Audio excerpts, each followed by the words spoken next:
បាទឥឡូវខ្ញុំសូមជម្រាបសួរអ្នកទាំងអស់គ្នាសូមស្វាគមន៍យើងចាប់ផ្ដើមបើកកម្មវិធីរបស់យើងគឺកម្មវិធីរបស់យើងមានឈ្មោះថា Dynamic Leadership Course ដែលជាវគ្គទី5និងវគ្គចុងក្រោយនៅក្នុងឆ្នាំនេះធីមរបស់យើងគឺតាក់ទងជាមួយ Farm the Future Entrepreneur Thinking for Next Generation Leader បាទជាដំបូងខ្ញុំសូមណែនាំអ្នកគ្នាអំពី NICC អញ្ចឹង NICC គឺឈ្មោះពេញ National Incubation Center of Cambodia NICC របស់យើងហ្នឹងគឺបង្កើតឡើងក្នុងគោលបំណងបណ្ដុះបណ្ដាលនៅអឺសហគ្រិនភាពទៅដល់ business ផ្សេងជួយទៅដល់ផ្នែកអភិវឌ្ឍបណ្ដុះបណ្ដាលការ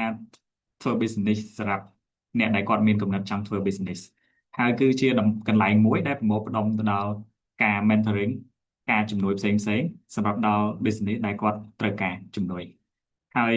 NICC របស់យើងគឺមានទីតាំងនៅក្នុងសាកលវិទ្យាល័យភូមិន្ទភ្នំពេញនៅភាគខាងកើតនៃសាកលវិទ្យាល័យហើយយើងមាន partnership រហូតដល់20ជាងទាំងក្នុងនិងក្រៅប្រទេសហើយយើងក៏សល់ទៅដល់អឺអឺអ្នកដែលគាត់មានគំនិត business ជាច្រើនអ្នកហើយនឹងផ្ដល់នៅ seed money សម្រាប់ការធ្វើ business មួយចំនួន ឥឡូវនេះយើងនិយាយតាក់ទងអំពី Dynamic Project របស់យើងដែល Dynamic Project របស់យើងហ្នឹងគឺជាជំនួយរបស់កយការតាមរយៈ Child Fund Korea សហការជាមួយ Wonder International ដែលមានទឹកប្រាក់រហូតដល់2.45លានដុល្លារដែលយើងនឹងអនុវត្តពីឆ្នាំ2025រហូតដល់ឆ្នាំ2027ដើម្បីគោលដៅនៃការធ្វើ project ឬគម្រោងមួយនេះគឺដើម្បីបណ្ដុះបណ្ដាលនៅគំនិតអឺសក្តិភាពទៅដល់អឺយុវជនជំនាន់ក្រោយឲ្យគាត់មាននៅចំណេះជំនាញផ្សេងតាក់ទងជាមួយនឹងវិស័យកសិកម្មបាទ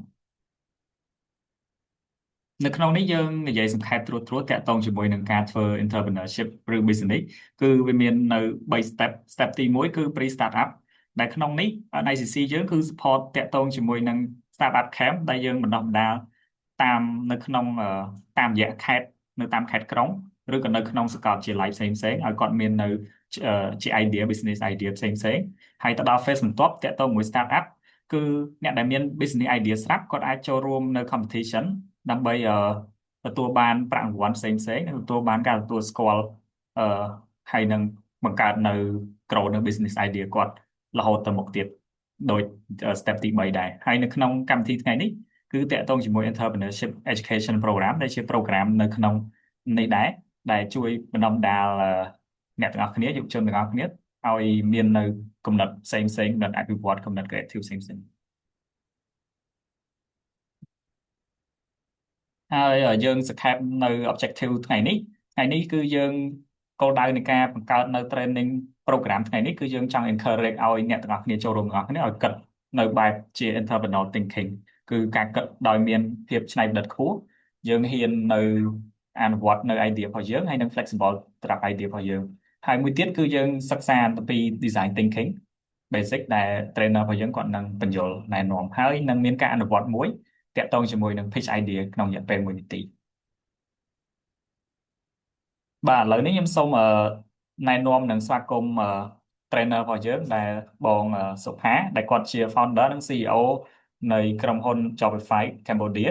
ដែលក្នុងហ្នឹងគឺគាត់បានបង្កើត platform សម្រាប់ការរកការងារធ្វើតាក់ទងជាមួយនឹង tech tech job មានថាតាក់ទងមួយ technology រហូតទៅដល់អ្នកប្រើរហូតទៅដល់16,000នាក់លើសជាងហ្នឹងហើយ support ទៅដល់200 company ផ្សេងគ្នាហើយគាត់ក៏ជា co-founder និង CEO នៃ Binovatech ដែលជាAI solution company មួយដែលជួយដល់ផ្នែករដ្ឋនិងផ្នែកឯកជនហើយគាត់មានបទពិសោធន៍ leadership ជាច្រើនបាទឥឡូវខ្ញុំសូមស្វាគមន៍និងជម្រាបសួរបងសុផា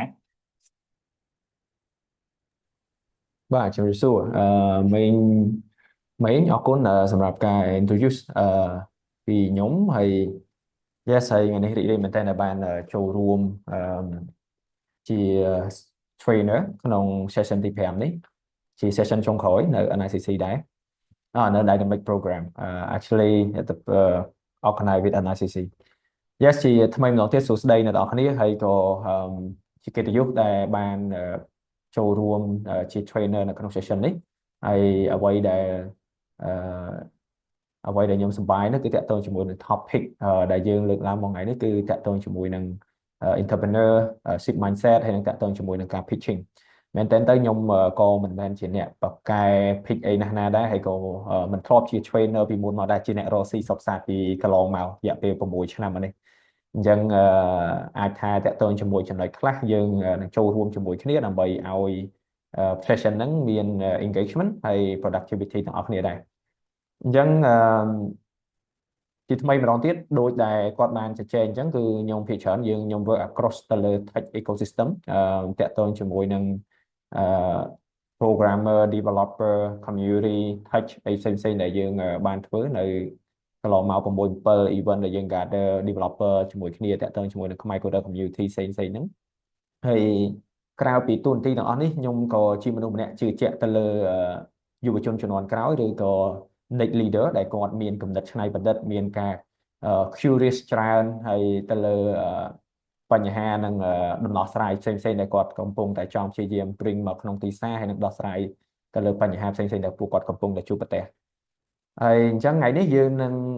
explore ស្វែងយល់ទាំងអស់គ្នាតាក់ទងជាមួយនឹងថា how to think like an entrepreneur ហើយ how we gonna do a pitching 1 minute pitching as well អញ្ចឹងអឺអ្វីដែលជាគោលដៅរបស់ខ្ញុំពី session មួយនេះគឺ simple មែនទែនយើងពីខ្ញុំទៅខ្ញុំគ្រាន់តែចង់ឃើញបន្ទាប់ពីចប់ event នេះឃើញឲ្យអ្នកទាំងអស់គ្នាមើលឃើញឱកាសច្រើនជាងមុននៅជុំវិញខ្លួនអ្នកទាំងអស់គ្នាin term of the business in term of the pitching អញ្ចឹងអាច move ទៅ slide បាន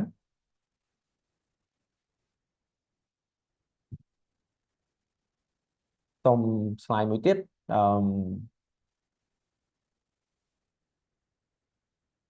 បាទមួយទៀត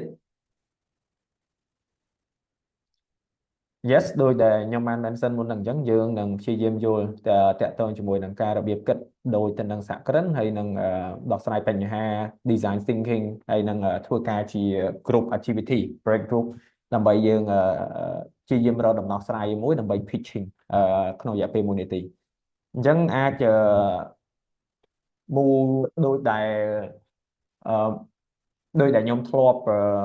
បទពិសោធន៍របស់ខ្ញុំផ្ទាល់ហ្មងគឺតាក់ទងជាមួយនៅពេលដែលខ្ញុំចាំបានថានៅពេលដែលខ្ញុំជាសិស្សម្នាក់នៅវិទ្យាថាបច្ចេកវិទ្យាគិរីរម្យហ្នឹងរៀននៅលើសាលាលើភ្នំហ្នឹងខ្ញុំមិនមែនមកពីគ្រួសារអ្នកមានអីទេហើយក៏មិនមែនជាអ្នកដែលមានធនធានអីច្រើនដែរតាំងពីខ្ញុំរៀនហ្នឹងអ្វីដែលខ្ញុំមានគឺខ្ញុំប្រកែឆ្ងល់ហើយខ្ញុំព្យាយាម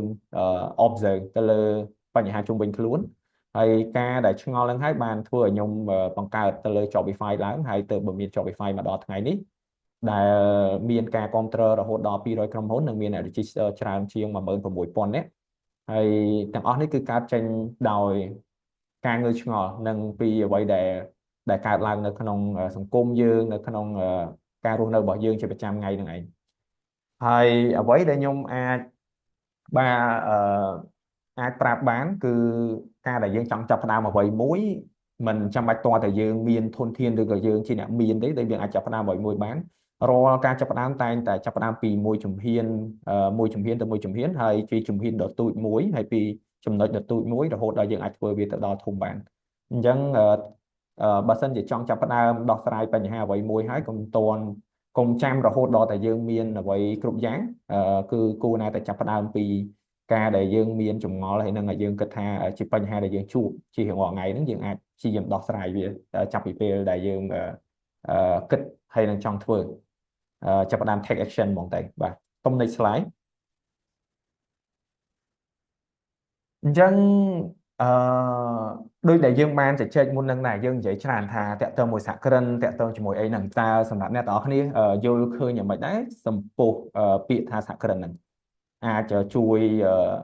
ឆាតខាងក្រោមឬក៏ជួយបើក mood ដើម្បី share បន្តិចក៏បានដែរអាចហ្មងអាចឆាតប្រាប់ខាងក្រោមនេះមកហើយយើងនឹងចូលរួមទាំងអស់គ្នាដើម្បីយល់ដឹងថាមិនទៅដូចនេះដែលហៅថាសហគ្រិន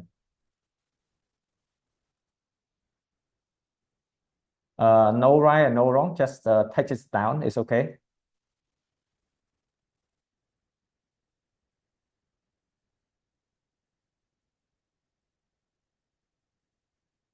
okay innovative idea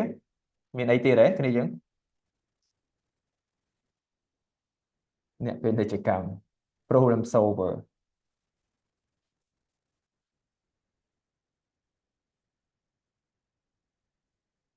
Okay, a person who create the solution, create their own business.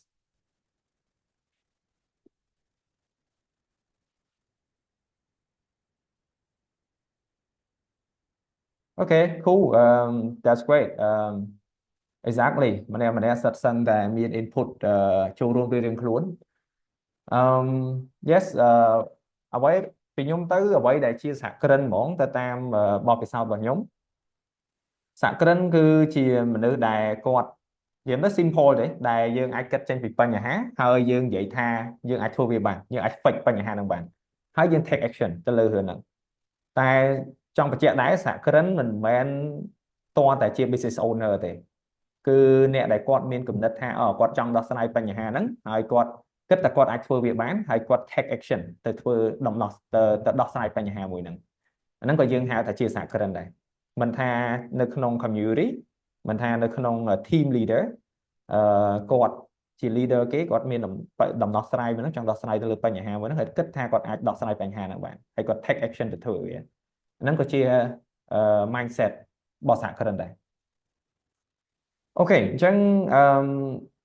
ដូចដែលនៅក្នុង slide បញ្ជាក់អញ្ចឹងខ្ញុំគិតថានេះគឺជាមិនខុសពីអ្វីដែលអ្នកទាំងអស់គ្នាបាន mention ហ្នឹងទេគឺជាមនុស្សម្នាក់ដែលគាត់មាន mindset ទាំងអស់ហ្នឹងព្រោះនៅក្នុងក្រុមដូចឧទាហរណ៍នៅក្នុង Apple យើងដឹងហើយ Mr. Steve Jobs តាំងពីដំបូងមកគាត់មានគំនិតចង់បង្កើតទូរស័ព្ទ smartphone មួយឲ្យមនុស្សជុំវិញពិភពលោកប្រើអញ្ចឹងគាត់មានគំនិតទៅលើដោះស្រាយបញ្ហាមួយហ្នឹងហើយគាត់គិតថាបញ្ហាហ្នឹងគាត់អាចធ្វើវាបានហើយគាត់ធ្វើសកម្មភាពក្នុងការដោះស្រាយបញ្ហាមួយហ្នឹងហើយក៏បញ្ហាមួយហ្នឹងអាចដោះស្រាយបានហើយមានអ្នកប្រើប្រាស់រហូតមកដល់ពេលបច្ចុប្បន្នអាហ្នឹងគឺគាត់ហ្នឹងក៏ជាយើងហៅគាត់ជាសហគ្រិនដែរឧទាហរណ៍អ្នកផ្សេងទៀតនៅក្នុងបងវិសាលគាត់ជា founder របស់ Khmer Coder Community គាត់មានគំនិតចង់ឲ្យ developer ហ្នឹងជួយបំពេញគ្នាទៅវិញទៅមកអញ្ចឹងគាត់ក៏បានបង្កើតជា event មួយដើម្បីប្រមូលមនុស្សមកជុំគ្នាដើម្បីជួយ share experience ជួយបំពេញគ្នានៅក្នុងផ្នែកណាមួយ junior senior គាត់ sharing experience sharing knowledge អីចឹងទៅអញ្ចឹង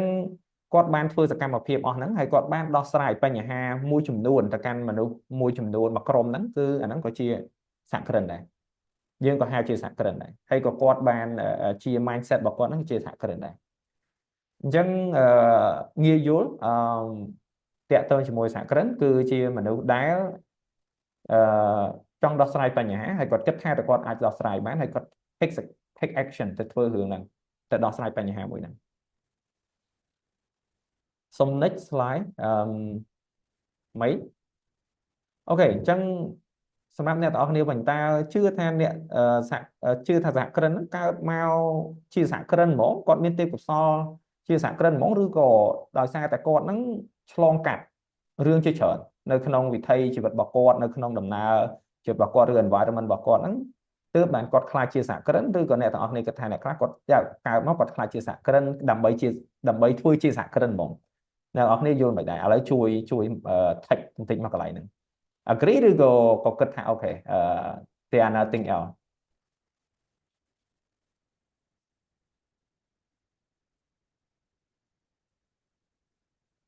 បាទចូលរួមទាំងអស់គ្នាមកកន្លែងហ្នឹងខ្ញុំគិតថាអ្នកទាំងអស់គ្នាអាចអ្នកខ្លះខ្ញុំជឿអ្នកខ្លះក៏គាត់គិតថាប្រហែលជាម្នាក់ហ្នឹងកើតមកមានឈាមជ័រជាសហគ្រិនឬក៏មានទេពកោសល្យជាសហគ្រិនអីយ៉ាងទៅ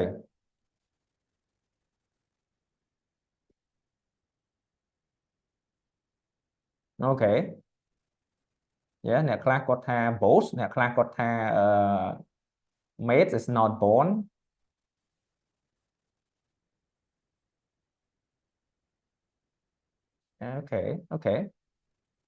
okay money good input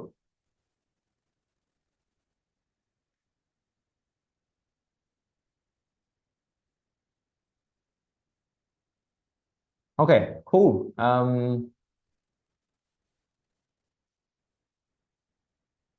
yes បើយើងនិយាយទៅកន្លងមកនៅក្នុងការរៀនសូត្រឬក៏នៅក្នុងអីផ្សេងក្តីណាតាក់ទងមួយការរៀនតាក់ទងមួយអីហ្នឹងគឺយើងតែងតែលើថាអ្នកខ្លះគាត់មានដុងហ្មងគាត់រៀនតិចទៀតប៉ុន្តែគាត់ប៉ាកែគាត់រៀនឆាប់ចូលគាត់ឆាប់យល់ ឆាប់ដឹងឆាប់ចាំស្ទាត់ទៅលើការរៀនសូត្ររបស់គាត់ហ្នឹងអឺប៉ុន្តែអ្នកខ្លះទៀតគាត់ក៏ជឿជាក់ថាអ្នកខ្លះគាត់វាលទៅលើwork hard ទៅលើរឿងការងារហ្នឹងបានគាត់អាចធ្វើការងារអស់ហ្នឹងបានហើយគាត់បានជោគជ័យរហូតមកដល់ពេលបច្ចុប្បន្នហ្នឹងឥឡូវយើងឧទាហរណ៍ខ្លីៗថាអឺដូចនៅក្នុងបាល់ទាត់តិចចុះអ្នកនរគ្នាប្រហែលជាអ្នកខ្លះធ្លាប់មើលបាល់ទាត់ហើយរ៉ូណាល់ដូគាត់ក៏មានទេពកោសល្យរបស់គាត់ប៉ុន្តែហេតុបីជាគាត់ work hard រហូតដល់គាត់បាន record ឬក៏បន្សល់ជា legacy ជាច្រើននៅក្នុងfootball history ហើយ Messi មិនបានគាត់កើតមកគាត់មានទេពកោសល្យមកជាមួយស្រាប់ហើយគាត់ក៏ train ខ្លួនឯងបន្ថែមទៀតក៏គាត់អញ្ចឹងក៏គាត់អាចមានជា legacy បន្ថែមទៀតអញ្ចឹងទៅនៅក្នុង history បាល់ទាត់ដូចគ្នាដែរអញ្ចឹងរឿងហ្នឹងខ្ញុំជឿថាវាអាស្រ័យទៅលើបទពិសោធន៍ហើយនិង perspective របស់ម្នាក់ម្នាក់ឯងបើពីខ្ញុំហ្មងខ្ញុំជឿថាសហគ្រិនពីបទពិសោធន៍របស់ខ្ញុំណាសហគ្រិនភាគច្រើនគឺគាត់កើតចេញមកពីការខិតខំរៀនសូត្រច្រើនគាត់ learn រហូត learn អ្វីដែលថ្មីជារាល់ថ្ងៃគាត់ធ្វើ research ផង learn ផងហើយក៏បកកែអង្កេតមើលទៅលើអាកាសជុំវិញខ្លួនមានន័យថាគាត់ទៅទីណាគាត់អង្កេតមើលដែរថាអូទីហ្នឹងមានកន្លែងណាដែលគាត់អាចរៀនសូត្របានហើយកន្លែងណាដែលជាបញ្ហាដែលគាត់អាចដោះស្រាយបញ្ហាហ្នឹងបានបើសិនជាយើងក៏លេចមើលហ្មងគឺជាមនុស្សម្នាក់ដែលចូលចិត្តអង្កេតមើលពីរឿងបញ្ហាជុំវិញខ្លួន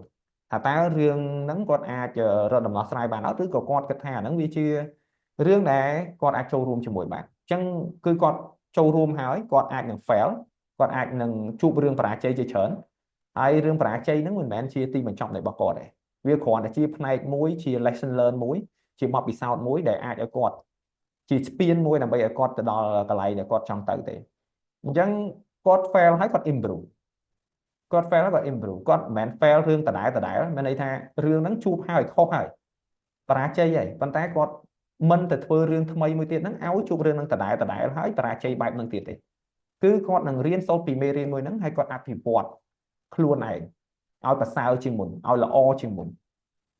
ទើបអ្វីដែលគាត់បានដើរទៅបន្តទៀតហ្នឹងបានជោគជ័យអញ្ចឹងបើយើងនិយាយពីអ្នកដែលបរាជ័យនៅក្នុងសក្តិភាពហ្នឹងក៏មានច្រើនដូច Jack Ma គាត់ fail ជារឿងជាច្រើនទ្រាំតែគាត់អាចខ្លាចជាសក្តិមួយដែលជោគជ័យបានគាត់រៀនពីកំហុសរបស់គាត់រៀនពីអ្វីដែលគាត់បានធ្វើខុសហើយគាត់ព្យាយាមអភិវឌ្ឍខ្លួនឯងពី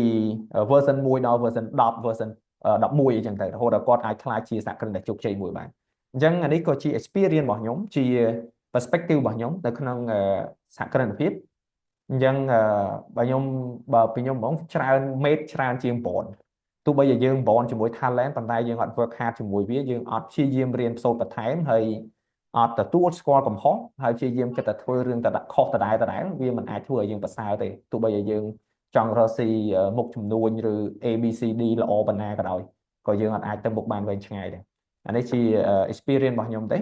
អញ្ចឹងអាច move ទៅ next slide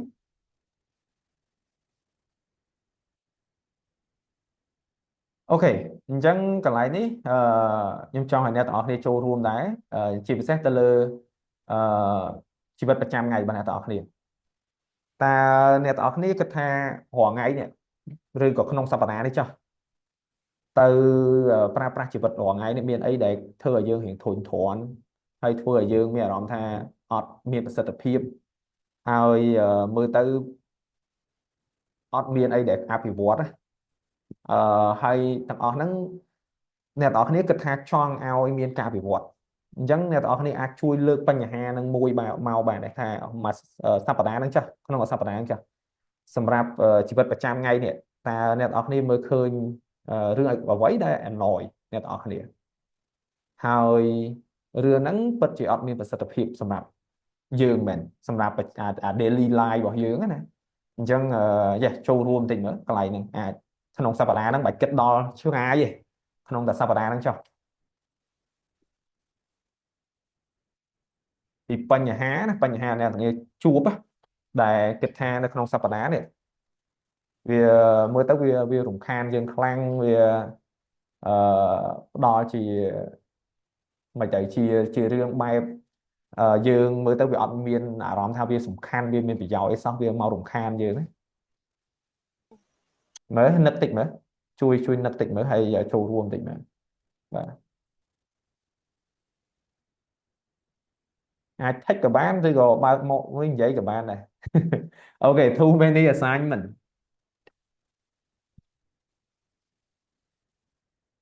Ok, traffic jam, too much works, time is not enough,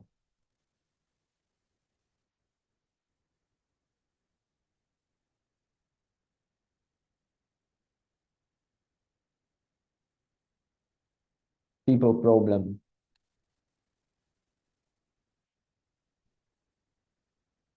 Ok,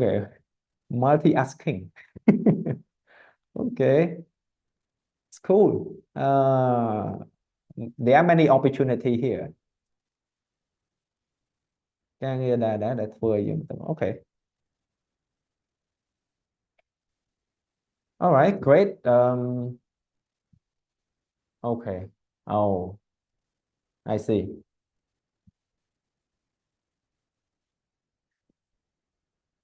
ហើយមូលហេតុអីបានជាខ្ញុំសួរពីបញ្ហាដែលអ្នកទាំងអស់គ្នាជួបជារាល់ថ្ងៃហ្នឹងដោយសារតែហ្នឹងឯងគឺជាចំណុចចាប់ផ្ដើមនៃការបង្កើតឱកាសឬក៏ the beginning of opportunity ដោយសារតែបញ្ហាដែលអ្នកទាំងអស់គ្នាបាន list it ឬក៏បានចូលរួមនឹងហើយគឺជាជាជាឱកាសសម្រាប់ឲ្យអ្នកដែលឲ្យគ្នាយើងនឹងយកទៅធ្វើជាដំណោះស្រាយមកកាន់បញ្ហាទាំងអស់ហ្នឹងមិនមែនមានន័យថារាល់បញ្ហាដែលអ្នកទាំងអស់គ្នាជួបម្នាក់ឯងហ្នឹងអាចជាបញ្ហាមនុស្សរាប់ពាន់រាប់ម៉ឺនអ្នកកំពុងតែជួបដូចគ្នាអញ្ចឹងហើយបានទាំងអស់នេះគឺជាឱកាសក្នុងការឲ្យយើងទៅដោះស្រាយបញ្ហាទាំងអស់ហ្នឹងអញ្ចឹងដូចនេះយើងនិយាយតាក់ទងជាមួយ tool many assignment តើយើងអាចបង្កើតជា tool app អីមួយដើម្បីជួយ assist យើងក្នុងការដោះស្រាយបញ្ហាហ្នឹងបានអត់ assignment បែបអីគណិតវិទ្យារូបវិទ្យា IT chemistry ឬក៏ agriculture I'm not sure ប៉ុន្តែអាហ្នឹងយើងសិតសឹងតែអាចបង្កើតទៅជា tool អីមួយឬក៏ app អីមួយដើម្បីអាចជួយមកសម្រួលទៅលើការងារទាំងអស់ហ្នឹងបាន yes anyway get back to our session as you guys have input a lot មុនហ្នឹងតាក់ទងមួយ input តាក់ទងជាមួយនឹងបញ្ហាផ្សេងៗដែលជួបប្រទះរៀងរាល់ថ្ងៃហើយនឹងអឺអ្វីដែលអ្នកទាំងអស់គ្នាកំពុងតែជួបទាំង assignment ទាំងការរកស៊ីទាំងអឺអ្វីដែលយើងមើលឃើញថាវាជាបញ្ហាសម្រាប់ដែលយើងជួបក្នុងសប្តាហ៍នេះណាឬក៏សប្តាហ៍មុនអីចឹងទៅអញ្ចឹងបញ្ហាទាំងអស់ហ្នឹងមិនមែនតែយើងម្នាក់ឯងទេជួបអាចជាមនុស្សជាច្រើនអ្នកទៀតគាត់ជួបដូចយើងដែររាប់ពាន់រាប់ម៉ឺនអ្នកដែលគាត់អាចនឹងជួបបញ្ហាស្តៀងយើងហើយគាត់កំពុងតែចង់បានដំណោះស្រាយដើម្បីទៅឲ្យយើងហ្នឹងដោះស្រាយបញ្ហាអស់ហ្នឹងឲ្យគាត់ដូចគ្នាអញ្ចឹងអញនិយាយបានថានេះគឺជាឱកាសសម្រាប់យើងពេលដែលយើងមើលឃើញបញ្ហាវាជាឱកាសរបស់យើងដើម្បីដោះស្រាយបញ្ហាទាំងអស់ហ្នឹងអញ្ចឹងបើសិនជាអ្នកណាគាត់ step អឺឈានមកជំហានមុនអាចជាឱកាសក្នុងការបង្កើតទៅលើ impact ហើយនឹង value ជាច្រើនអញ្ចឹងពីខ្ញុំទៅចង់ឲ្យស្វែងយល់ប៉ុណ្្នឹងទេតើតើកន្លែងហ្នឹងដោយសារតែអឺអាចថា reflection ទៅលើអ្វីដែលយើងជួបរាល់ថ្ងៃហ្នឹងបញ្ហាដែលយើងជួបរាល់ថ្ងៃហ្នឹងបែរ turn វាទៅជាឱកាសដែលយើងគិតថាយើងអាចដោះស្រាយបញ្ហាអស់ហ្នឹងបានបាទសូមមូទៅ slide បន្ទាប់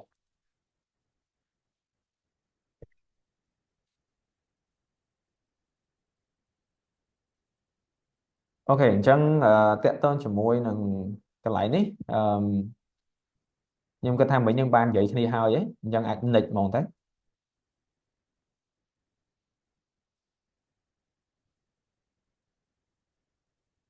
អូខេតកតងជាមួយនឹងstep ដែលពួកយើងមើលឃើញថាសហគ្រិនដែលគាត់ជោគជ័យភាគច្រើនហ្នឹងគាត់តែងតែបង្ហាញពីអត្តចរិតរបស់គាត់ហ្នឹងនៅក្នុងរូបភាពមួយមានភាពងឿងឆ្ងល់ច្រើនហើយមានភាពច្នៃប្រឌិតទៅលើចម្ងល់របស់គាត់ហ្នឹងបានន័យថាដូចដែលខ្ញុំបាន mention តាំងពីដំបូងអញ្ចឹងខ្ញុំជាមនុស្សដែល curious ច្រើននៅបញ្ហាជុំវិញខ្លួនរបស់ខ្ញុំអញ្ចឹងពេលដែលខ្ញុំចាប់ផ្ដើមឆ្ងល់ខ្ញុំចាប់ផ្ដើមចង់ដោះស្រាយទៅលើចម្ងល់ទាំងអស់ហ្នឹង អញ្ចឹងហើយតែងតែព្យាយាមរកគំនិតច្នៃប្រឌិតថ្មីថ្មីឬក៏ព្យាយាមរកដំណោះស្រាយដើម្បីទៅដោះស្រាយបញ្ហាចម្ងល់ដែលខ្ញុំឆ្ងល់ហ្នឹងអញ្ចឹងភាគច្រើនគឺយើង notice ថាអ្នកដែលគាត់ខ្ញុំមិនទាន់ជាជោគជ័យអីទេប៉ុន្តែគាត់ថាយើងមើលឃើញថាអត្តចរិតរបស់សហគ្រិនដែលគាត់ជោគជ័យភាគច្រើនហ្នឹងគឺគាត់មានអត្តចរិតបែបហ្នឹងនៅក្នុងអឺភាពជាសហគ្រិនរបស់គាត់ណាអញ្ចឹងគាត់តែងតែព្យាយាមផ្ដល់ជាការសម្របសម្រួលទៅលើការ បញ្ហាអស់ហ្នឹងឬក៏គាត់តែងតែចាប់ផ្ដើមជាដំណោះស្រាយឬក៏ idea ក្នុងការដោះស្រាយទៅលើបញ្ហាហ្នឹងដំបូងគេតែងតែ step forward ក្នុងការ giving the idea giving the input នៅក្នុងហ្នឹងហើយតែងតែព្យាយាមមើលឃើញដំណោះស្រាយមើលឃើញ solution ច្រើនជាងបញ្ហាមិនន័យថាគាត់ជា solution person គាត់តែងតែព្យាយាមដោះស្រាយបញ្ហាមួយហ្នឹងតែតែយើងនិយាយថា problem solver អញ្ចឹងណាអញ្ចឹងនេះគឺជាអ្វីដែលយើងមើលឃើញពីភាពជាសហគ្រិនរបស់គាត់នៅក្នុងការចង់ដោះស្រាយទៅលើបញ្ហាហ្នឹងគាត់អត់មើលឃើញជ្រុង ABCD ឬក៏ជ្រុងខាងឆ្វេងខាងស្ដាំអីហ្នឹងសិតសឹងតែជាបញ្ហាគាត់បែរជាមើលឃើញទាំងអស់ហ្នឹងសិតតែសឹងតែជាឱកាសហើយនឹងជាដំណោះស្រាយហើយជាមនុស្សដែលអត់ធ្មត់អឺអត់ធ្មត់តស៊ូព្យាយាមទោះបីជាដឹងថាឧបសគ្គនៅខាងមុខឬក៏ដំណើរផ្លូវវិថីមួយហ្នឹងឆ្ងាយឬក៏ដដាបដដួសខ្លាំងប៉ុណ្ណាក៏ដោយនៅតែបន្តតស៊ូអត់ធ្មត់ទៅមុខរហូតងាយចោះចាញ់ទេអាចថាដួលម្ដងងើបទៀតធ្វើទៀតដួលហើយធ្វើទៀតអញ្ចឹងនេះជាអត្តចរិតរបស់ពួកគាត់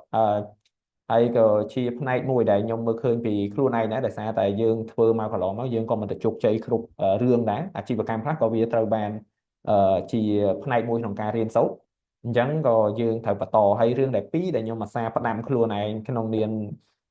យើងជាអ្នករកស៊ីឬក៏ founder អីហ្នឹងគឺ persistent ហើយនឹងតកតងជាមួយនឹង patient ហ្នឹងឯងការអត់ធ្មត់ហើយនឹងការតស៊ូគឺជារឿងចាំបាច់មែនទែនឲ្យយើងអាចដើរនៅក្នុងវិថីជាសហគ្រិនហ្នឹងបានយូរអង្វែងព្រោះពេលខ្លះរឿងខ្លះយើងអត់ដូចអ្វីដែលយើងរំពឹងទុកទាំងស្រុងទេទោះបីជាយើងមាន plan មានផែនការអីច្បាស់លាស់ប៉ុណ្ណាក៏ដោយក៏มันអាចឲ្យយើង100% predict ទៅលើរឿងហ្នឹងបានដូចតែយើងចង់បានហ្នឹង100%ដែរអញ្ចឹងអានេះវាជាអ្វីដែលយើងត្រូវមានជាក្នុងនាមយើងជាសហគ្រិន resilient ដែលយើងតែងតែនិយាយហ្នឹងជាការអត់ធ្មត់តស៊ូហ្នឹងឯងបាទអញ្ចឹងតទៅមុខទៀតខ្ញុំគិតថានៅ slide ដូចជាយើងនឹងជជែកគ្នាតាក់ទងជាមួយនឹង design thinking alright អញ្ចឹងដល់ចុចកន្លែងនេះវានឹងផ្សារភ្ជាប់ជាមួយនឹង slide ដែលយើងត្រូវ break out room បន្តិចទៀតអញ្ចឹងតាក់ទងជាមួយនឹងអ្វីដែលយើងកំពុងតែធ្វើនេះគឺយើងព្យាយាម design ទៅលើដំណោះស្រាយរបស់យើងឬក៏វិថីនៃការរកឃើញនៃ idea របស់យើងហ្នឹងនៅក្នុងតាក់ទងជាមួយនឹងអ្វីដែលយើងកំពុងតែមើលឃើញទីហោតាក់ទងមក emphasize ហ្នឹងបើយើងនិយាយមែនតើទៅនៅក្នុង business យើងតែងតែសួរអតិថិជនរបស់យើងដើម្បីយើងយល់ពីពួកគាត់ថាតើអ្វីទៅដែលជាបញ្ហារបស់ពួកគាត់ពិតប្រាកដអញ្ចឹងពេលដែលយើងព្យាយាមយល់ពីអតិថិជនយើងចាប់ផ្ដើមអាចដឹងថាអូខេអតិថិជនរបស់យើងគាត់មានចំណាប់អារម្មណ៍បែបណាទៅលើដំណោះស្រាយរបស់យើងឬក៏អ្វីដែលជាបញ្ហាដែលគាត់កំពុងតែជួបប្រទះអញ្ចឹងបានយើងអាច modify ទៅលើ idea របស់យើងហ្នឹងឲ្យត្រូវជាមួយនឹងអ្វីដែលពួកគាត់កំពុងតែជួបហើយបើយើងទៅភ្លាមហ្មងវាគ្រាន់តែបើយើងគ្រាន់តែគិតហើយយើងអត់បានទៅសួរអតិថិជនរបស់យើងផ្ទាល់វាគ្រាន់តែជាការសម័យមួយវាមិនមែនជា real problem មិនមែនជា real actual thing ដែលយើងត្រូវទៅដោះស្រាយវាគ្រាន់តែជាការសម័យអញ្ចឹងបើយើងចង់ឲ្យច្បាស់ថាអ្វីដែលយើងកំពុងគិតហ្នឹងវាត្រូវប៉ុណ្ណាសម្រាប់អតិថិជនឬក៏អ្នកដែលយើងកំពុងតែចង់ដោះស្រាយឲ្យគាត់ហ្នឹងគឺយើងត្រូវតែជួបគាត់ផ្ទាល់ហើយព្យាយាម gather their feedback ឬក៏ព្យាយាមយល់ពីអារម្មណ៍របស់ពួកគាត់ថាតើក្នុងកលៈទេសៈឬក៏បញ្ហាបែបហ្នឹងគាត់ជួបអីគេខ្លះហើយគាត់ចង់ឲ្យយើងដោះស្រាយអីគេខ្លះឲ្យគាត់អញ្ចឹងបានយើងអាច design ឬ define idea របស់យើងហ្នឹងឲ្យមើលទៅមានប្រសិទ្ធភាពហើយត្រូវជាមួយអ្វីដែលពួកគាត់ចង់បានហើយតកតងជាមួយនឹង prototype តកតងមួយ prototype នេះអ្នកខ្លះច្បាស់ជាគិតថាតកតងជាមួយនឹងតតែយើង design ចេញជា 3D ឬក៏ Figma អីបានយើងអាចធ្វើជា prototype បានមិនមែនសឹងតែបែបហ្នឹងទាំងអស់ទេការទៅសេទៅលើសភៅពីpage មួយទៅ page មួយឬក៏ពីការ drawing ផ្នែកអីមួយ graphic អីមួយនៅក្នុងអ្វីយើងអាសេហ្នឹងក៏ជា prototype ដែលយើងអាចសូគេបានដែរបើសិនជាយើងអាចបញ្យល់ទៅគេយល់ហើយ clear ទៅលើពី step មួយទៅ step មួយដែលយើង move ពី page មួយទៅ page មួយហ្នឹងមិនចាំបាច់តតែយើងមាន tool បច្ចេកវិទ្យាទំនើបណាមួយទៅសេទៅគូសវាឲ្យចេញទៅជា prototype ដែលស្អាតហើយ modern ហ្មងឯងកន្លែងហ្នឹងក៏យើងអាច utilize បែបហ្នឹងដែរប៉ុន្តែបច្ចុប្បន្ននេះយើងមាន tool ជាច្រើន AI tool ជាច្រើនដែលយើងអាចប្រើប្រាស់ក្នុងការយកទៅ design prototype ទៅតាមគំនិតរបស់យើង define ទៅលើ idea របស់យើងបាន base ទៅលើ idea របស់យើងឧទាហរណ៍តាក់ទងមួយ AI Power Figma AI Power Figma ហ្នឹងយើងអាចប្រើគ្រាន់តែយើង input prompt ឬក៏ context ដែលយើងចង់បានទៅវានឹង generate UI UX ដែលស៊ីជាមួយនឹងអ្វីដែលយើងចង់បានហើយយើងអាច customize ទៅតាមនឹងតាមក្រោយទៀតចឹងទៅអញ្ចឹងអានេះវាជាអ្វីដែលយើងអាចធ្វើបាន in term of AI agent មួយចំនួនដែលយើងអាច utilize ឬក៏ធម្មតាសាមញ្ញធម្មតាប្រើ paper តរធម្មតាទៅក៏បានដែរធ្វើម៉េចឲ្យតែគេយល់ពីដំណើរការនៃដំណោះស្រាយរបស់យើងពី idea របស់យើងហ្នឹងហើយ testing testing ហ្នឹង related ឧទាហរណ៍តាក់ទងជាមួយនឹង Shopify ចុះយើងតរមតែយើងបានមកដល់ app បច្ចុប្បន្ននេះគឺយើងឆ្លងកាត់ page ជាច្រើន page ទី2ទី3រហូតមកដល់ឥឡូវដល់ទី5ហើយអញ្ចឹងមិនបានយើង improve ហើយយើងមានការផ្លាស់ប្ដូរវិវត្តរហូតដោយសារតែការដែលយើងចេញ product ទី1ចេញ page ទី1ហ្នឹងយើងដាក់ឲ្យទីផ្សារគេប្រើប្រាស់ទៅ user គេប្រើទៅគេមាន feedback មកគេមានឲ្យយើងហ្នឹង improve នេះកន្លែងនេះអត់សូវល្អកន្លែងនេះគួរតែបំពេញបន្ថែមកន្លែងនេះគួរតែមាន feature នេះកន្លែងនេះគួរមាន feature នោះអញ្ចឹងយើងប្រមូលមតិហើយនឹងទិន្នន័យទាំងអស់ហ្នឹងយកមកសិក្សាជារួមហើយបន្ទាប់មកក៏យើងអាចdevelop ទៅលើ page បន្តទៀតចឹងទៅដើម្បីអាចយើងអភិវឌ្ឍទៅលើ application របស់យើងនឹងបានអញ្ចឹង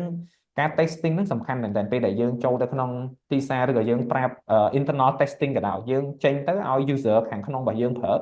ហើយយើងគិតថាកន្លែងណាដែលយើងគួរអភិវឌ្ឍ gather feedback ដើម្បី improve បានយើងក៏យកមក improve ទៅលើ page បន្តទៀតទៅតាមហ្នឹងចឹងទៅ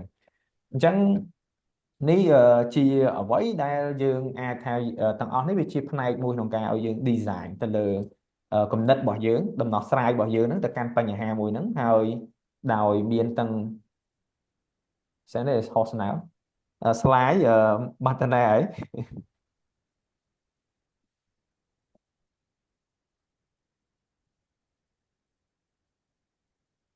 អូខេអញ្ចឹង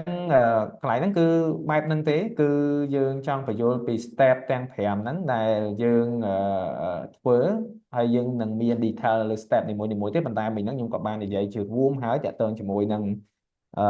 step នីមួយៗដែលយើងធ្វើអញ្ចឹងយើងព្យាយាមដោយដែលយើងអាសានិយាយដំបូងអញ្ចឹងការដែលយើងធ្វើអាជីវកម្មដំបូងឬក៏ធ្វើ business model Canva ដំបូងតែទៅធ្វើ survey customer validation អីហ្នឹងអាហ្នឹងយើងនៅក្នុង emphasize ឯងព្យាយាមយកចិត្តនិងយល់ចិត្តពីអតិថិជនរបស់យើងហ្នឹងទៅអឺតោះសុំ slide ឥឡូវហ្នឹងអាចចេះវិញគ្នាយើងគិតថា step មួយណាដែលពិបាកជាងគេនៅក្នុង step ពី1ដល់5ហ្នឹងដែលគ្នាយើងគិតថាដែល hard desk ណាកន្លងមកដែលធ្លាប់ធ្វើហើយឥឡូវក៏ដោយបច្ចុប្បន្នហ្នឹងក៏ដោយដែលខ្ញុំកំពុង share ហ្នឹងតែគិតថា step មួយណារៀងពិបាកជាងគេ prototype អូខេ idea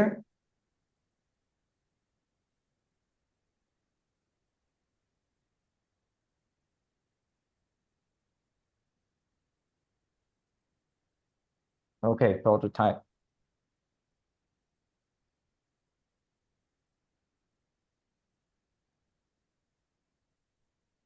តាមពិតទៅអត់ប្លែកទេតាំងពីខ្ញុំចាប់ផ្ដើមដំបូងរឿង prototype ហ្នឹងក៏ជារឿង challenge ជាងសម្រាប់ខ្ញុំដែរតែការខ្ញុំចាប់ផ្ដើមហ្នឹងអត់មាន AI agent ដូចឥឡូវទេសឹងតែយើងចាប់ផ្ដើមពេលហ្នឹងយើង draw ផងយើងទៅគូសវា UI UX design ហ្នឹងនៅលើ tool manual ផងអញ្ចឹងអាចថាជារឿងមួយដែលភាគច្រើនជួបដូចគ្នាអ្នកទាំងអស់សឹងតែជួបច្រើនណាអ្នកដែលគាត់ជួបរឿងហ្នឹងហើយបច្ចុប្បន្ននេះខ្ញុំអាចនិយាយបានថាកាលពីកន្លងទៅថ្មីនេះខ្ញុំប្រើប្រាស់ AI agent មួយហ្នឹងទៅ design prototype ឲ្យហើយ design មកចេញស្អាតដូចអ្វីដែលយើងនេះអត់នឹកស្មានណាចេញមកគឺមួយ set ដូច app មែនតើអញ្ចឹងហើយយើងក៏យកទៅ pick ទៅក៏យើងបានលេខ1ដែរនៅក្នុង app មួយហ្នឹងអញ្ចឹងខ្ញុំគិតថាឥឡូវអ្នកនរគ្នាអាចជួយឆ្លាយ AI agent មួយចំនួនដែលអាចជួយសម្រួលទៅដល់ការធ្វើ prototype ឬក៏ទៅលើprompt ទៅលើ idea ទៅលើអីផ្សេងពេលខ្លះដូចអ្នកនរគ្នាមាន idea ល្អឬក៏មានជាគំនិតគិតថាជាបញ្ហាដែលចង់ដោះស្រាយរកដំណោះស្រាយផ្សេងក៏យើងអាចpromptទៅលើ context ទាំងអស់ហ្នឹងនៅលើ AI agent មួយចំនួនអាចយកមកប្រើប្រាស់បានដែរឧទាហរណ៍ថា Gen Spark ឬក៏ ChatGPT Gemini Banana អីផ្សេងៗយ៉ាងទៅហើយអាហ្នឹងខ្ញុំគិតថាវាជារឿងល្អមួយដែរបើសិនជាថ្ងៃក្រោយយើងមាន session មួយនឹងទៀតណាតាក់ទងជាមួយនឹងការ utilize AI agent ដើម្បីជួយ app ទៅលើ app career របស់យើងផងជួយទៅដល់សម្រួលទៅលើ daily work របស់យើងផងព្រោះមិនយូរមិនឆាប់ទេទៅមុខទៅយើងនឹងមានការប្រើប្រាស់ plus ជាមួយនឹង AI tool ឬក៏ agent មួយចំនួនហ្នឹងដើម្បីជួយសម្រួលដល់ការងារប្រចាំថ្ងៃរបស់យើងហើយក៏ speed up ការងាររបស់យើងហ្នឹងប្រសើរជាងមុនដែរបាទអញ្ចឹងអាចថាបើសិនជាអ្នកទាំងអស់គ្នាអត់ familiar ជាមួយនឹង tool AI ហ្នឹងទេអាចត្រឹម draw ទៅលើសភៅទៅខ្ញុំដំបូងក៏ខ្ញុំ draw នៅលើសភៅដូចគ្នាដែរខ្ញុំអត់តន់ថាមិនតន់ជាមាន tool អីដែលយើងចេះអញ្ចឹងទៅយើងក៏គូសវាទៅក៏អូខេពីមួយ step ទៅមួយ step ធ្វើម៉េចឲ្យតែមាន feature ដែលយើងគិតថាអាច connect គ្នាបានអាចសម័យឃើញពីរូបភាពទាំងអស់ហ្នឹងបានហើយចាំយើងផាសទៅឲ្យ UI UX designer គាត់ design តទៅទៀតអញ្ចឹងទៅតែអាចធ្វើ research បន្តិចទៅតាក់ទងជាមួយនឹង prototype តាក់ទងជាមួយអីហ្នឹងខ្ញុំគិតថា AI agent ច្រើនណាស់តាក់ទងជាមួយទាំងអស់ហ្នឹងឥឡូវអាចយកមកប្រើបានអាចគ្រាន់តែវាយថា AI agent for UI UX អីចឹងទៅ there's a lot of AI power agent gonna help you with the prototype តោះសុំ next slide ទៀតខ្ញុំនិយាយហើយ move ទៅ step នេះហ្មងទៅបាទតទៀត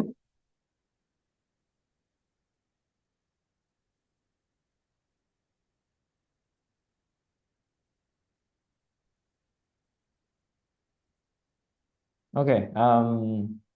So now we come to the how we pitch 1 minute. មែនតើមេរៀននេះក៏ខ្ញុំធ្លាប់រៀនពី lecture ខ្ញុំម្នាក់នៅជប៉ុនដែរគាត់ធ្លាប់រៀនថាអឺតើយើងគួរធ្វើម៉េចបើសិនជាយើងជួបWarren Buffett ឬក៏Robert he I forgot his name but he's a very good investor ជួបពួកគាត់ដែលជា big investor អ្នកដែលវិនិយោគធំសម្រាប់ពិភពលោកគាត់មកលេងខ្មែរហើយយើងមានឱកាសជួបគាត់1 នាទីតើយើងគួរតែ pitch idea របស់យើងហ្នឹងឲ្យគាត់ interest ក្នុងរយៈពេល1 នាទីហ្នឹងបែបណាអញ្ចឹងឧទាហរណ៍ថាគាត់ give only 1 minute to you guys and that 1 minute can change your business the whole business can change your investment opportunity can make your company to be a million and billion company so how you gonna pitch 1 minute to them ព្រោះពួកអ្នកមានពួក investor ធំហ្នឹងមិនដែលមានពេលវេលាច្រើនដើម្បីឲ្យយើងទៅបញ្យល់គាត់ពី business model របស់យើងទេបើតែយើងជួបគេ at the first impression ហើយយើងអាច convince គេឲ្យស្ដាប់ហើយនឹងយល់ពីអាជីវកម្មឬក៏ business model របស់យើងបានច្បាស់ណាស់គេនឹងមិនទៅចាប់អារម្មណ៍សម្រាប់ next step ទេអញ្ចឹង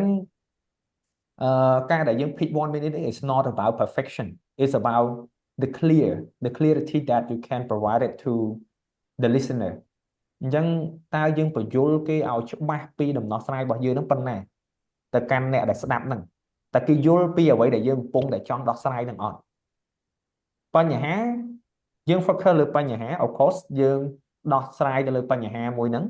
ហើយបញ្យល់គេឲ្យយល់តាំងពីបញ្ហាដែលយើងប្រាប់ទៅគេនិងដំណោះស្រាយដែលយើងចង់ដោះស្រាយឲ្យពិតប្រាកដគេយល់មិនមែនតើតាអូតាំងពីដើមដល់ចប់ព្យាយាមក្តោបរឿងទាំងអស់នៅក្នុង1 minute ហ្នឹងឯងយើងគ្រាន់តែធ្វើមិនអាចឲ្យគេយល់ពីបញ្ហាដែលយើងកំពុងតែជួបហើយយើងចង់ដោះស្រាយបញ្ហាមួយហ្នឹងហើយបញ្ហាហ្នឹងដំណោះស្រាយមួយហ្នឹងមាន impact អីគេខ្លះនិងមានតម្លៃអីគេខ្លះទៅកាន់អ្នកដែលយើងកំពុងតែចង់ដោះស្រាយជូនគេហ្នឹងឧទាហរណ៍ថាគ្នាយើងវិញនិយាយតាក់ទងជាមួយនឹងassignment អីចឹងទៅអញ្ចឹងសិស្សប្រហែល10000អ្នកប្រហែល40អ្នកជួបរឿងដូចគ្នាសិស្សជាច្រើនរាប់40អ្នកនៅក្នុងស្រុកខ្មែរប្រហែល10000អ្នក40អ្នក I'm guess maybe រាប់ម៉ឺនអ្នកមួយឆ្នាំអញ្ចឹងយើងគុណទៅ4ឆ្នាំវាច្រើនដែរអញ្ចឹងយើងសម័យមើលថា market size របស់យើងអ្នក value market size impact ទៅជាច្រើនរាប់សែនអ្នកអញ្ចឹងតែយើងទៅរកដំណោះស្រាយបែបណាហើយអាចជួយដោះស្រាយបញ្ហាហ្នឹងក្នុងរូបភាពបែបណាហើយច្បាស់ប៉ុណ្ណាបញ្យល់គេឲ្យច្បាស់ប៉ុណ្ណានៅក្នុងកន្លែងដែលយើងចង់ដោះស្រាយហ្នឹង impact ហ្នឹងឧទាហរណ៍យើងដោះស្រាយមានដំណោះស្រាយមួយហ្នឹងហើយជួយទៅដល់សម្រួលទៅដល់កិច្ចការងារដែលគាត់បញ្ហាដែលគាត់ជួបប្រទះហ្នឹងជារាល់ថ្ងៃហ្នឹង ឧទាហរណ៍ថាឥឡូវយើង Shopify ចុះមនុស្សបេក្ខជនគាត់ពិបាកក្នុងការបង្កើត CV ឬក៏ពេលខ្លះគាត់ដាក់ CV ទៅអត់ short list អញ្ចឹង Shopify ជួយអីគេខ្លះទៅ consult គាត់ហើយឲ្យគាត់បង្កើត CV តាម platform របស់យើងទៅហើយគាត់ដាក់ CV ទៅឲ្យគាត់ជាប់ short list អញ្ចឹង short list ហ្នឹងហើយគឺជា impact ទៅគាត់ហើយគាត់ទទួលបាន impact ពី Shopify ទៅហើយគាត់បានទទួល short list ហើយអាហ្នឹងគឺជា impact មួយដែលយើងបានជួយដោះស្រាយជួយសម្រួលដល់គាត់ហើយដល់ value ហ្នឹងអីគេ value ហ្នឹងវាអាស្រ័យទៅលើហមថាមនុស្សប្រមាណអ្នកដែលជួបបញ្ហាអស់ហ្នឹងបើយើងអាច define ទាំងអស់ហ្នឹងទៀតកាន់តែប្រសើរព្រោះគេត្រូវការយល់ពីដំណោះស្រាយរបស់យើងឲ្យច្បាស់ហើយតើយើងព្យាយាមដោះស្រាយបញ្ហាហ្នឹងឲ្យណាគេហើយវា impact បែបណាខ្លះហើយវាតម្លៃបែបណាខ្លះអាច move ទៅ next slide we gonna have a little bit of the pitching example I guess we focus on yeah as I said មុនហ្នឹងមានបញ្ហាដោះស្រាយបញ្ហាអីគេទៅណាគេបញ្ហាហ្នឹងដោះស្រាយឲ្យណាគេហើយដំណោះស្រាយហ្នឹងបែបណាហើយមាន impact បែបណាអញ្ចឹងដូចដែលថ្មីនេះខ្ញុំធ្វើទៅលើ pitching មួយឲ្យទៅលើកម្មវិធីលើ CDA Cambridge Digital Award ហើយ Shopify ក៏យើងបាន winning award សម្រាប់ Best Minister Startup Award 2025 ដែរអញ្ចឹងក៏នេះគឺជាអ្វីដែលខ្ញុំបានរៀបចំក្នុងការ one page ព្រោះនៅក្នុងហ្នឹងគឺយើង pitch only 1 minute ទៅរដ្ឋមន្ត្រីហើយ only one page slide ដែលយើង bring ទាំងអស់ហ្នឹងមកកាន់pitching stage ហ្នឹងអញ្ចឹងអ្វីដែលខ្ញុំព្យាយាមប្រាប់នោះគឺខ្ញុំនឹង pick example ឲ្យទៅទៀតហ្នឹងប៉ុន្តែអ្វីដែលខ្ញុំព្យាយាមប្រាប់នោះគឺចង់និយាយថាយើងព្យាយាម bring ទៅលើដំណោះបញ្ហាដែលយើងចង់ដោះស្រាយហើយដំណោះស្រាយរបស់យើងបែបណាហើយទៅកាន់អ្នកណាគេហើយកន្លងមកយើងបានផ្ដល់ដំណោះស្រាយអស់ហ្នឹងជា impact full បែបណាហើយមានតម្លៃបែបណាដែរ value បែបណា value ហ្នឹងអាស្រ័យលើយើងបើសិនតែយើងគាត់ idea state ទេយើងមិនបាច់ mention លើ traction អីនេះក៏បានដែរ traction អស់នេះវាគ្រាន់តែជាបើយើងធ្លាប់ធ្វើហើយយើងមាន traction ហើយតែបើយើងគ្រាន់ idea state យើងគ្រាន់តែបញ្យល់ធ្វើឲ្យច្បាស់ពីបញ្ហារបស់យើងនិងដំណោះស្រាយរបស់យើងទៅបានហើយហើយវាទៅកាន់ណាគេដែល who is like related to your solution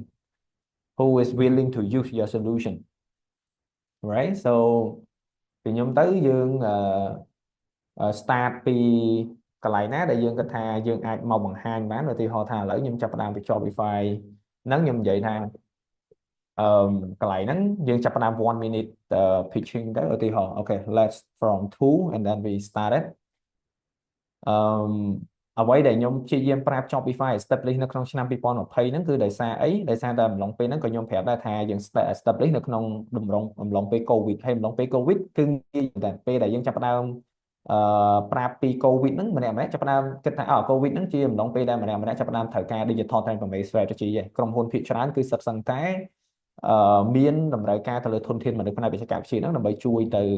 សម្រួលទៅលើ digital solution របស់គាត់នៅក្នុងក្រុមហ៊ុនអញ្ចឹងអាកន្លែង keyword មួយហ្នឹងខ្លីទេប៉ុន្តែវាអាចឲ្យមនុស្សពន្លិចឲ្យកន្លែងហ្នឹងមើលទៅមានអត្ថន័យជ្រៅហើយគេងាយយល់ពីបញ្ហាដែលយើងកំពុងតែ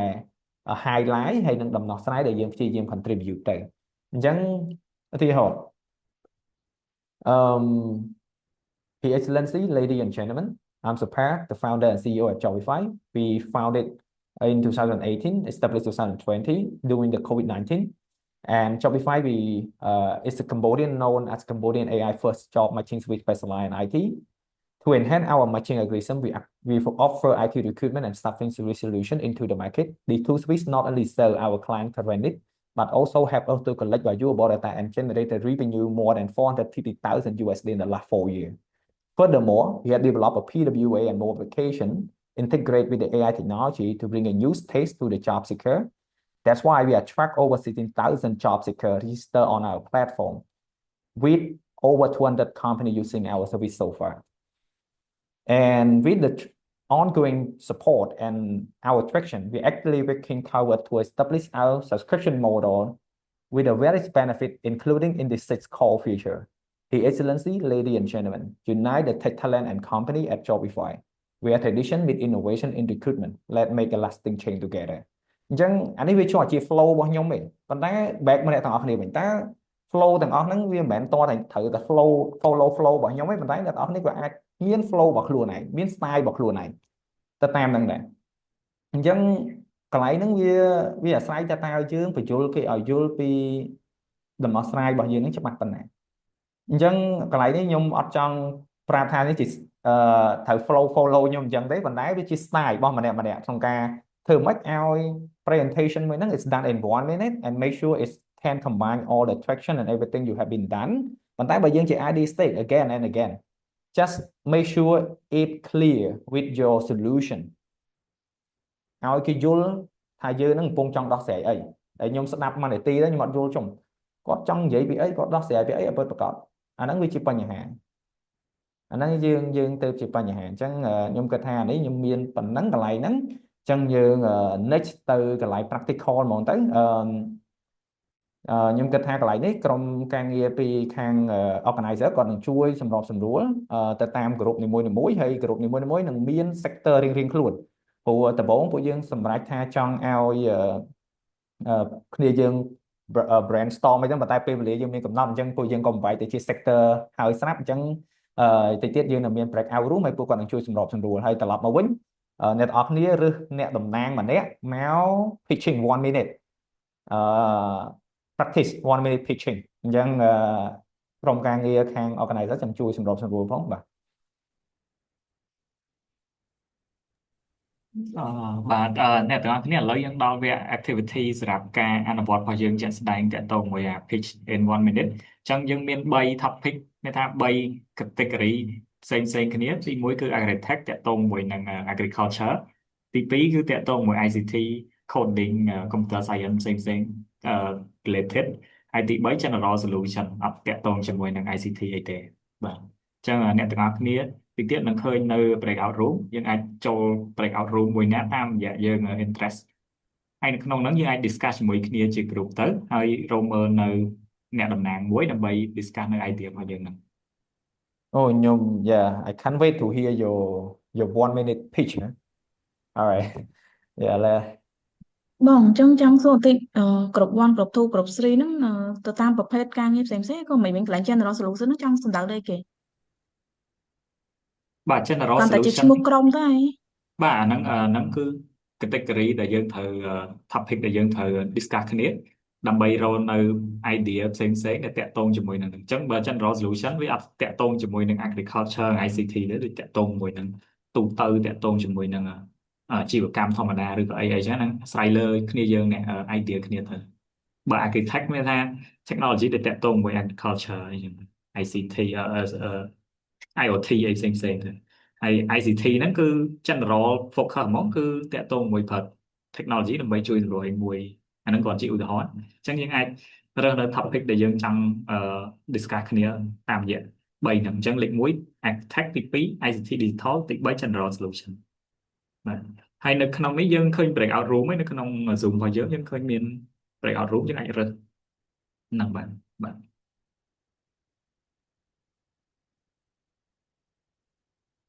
ក្នុងនោះយើងមានរយៈពេល15នាទីដើម្បី discuss គ្នាហើយចុងក្រោយអ្នកទាំងអស់គ្នាអាចរើសតំណាងក្នុងមួយក្រុមមួយអាចមក share idea ឲ្យ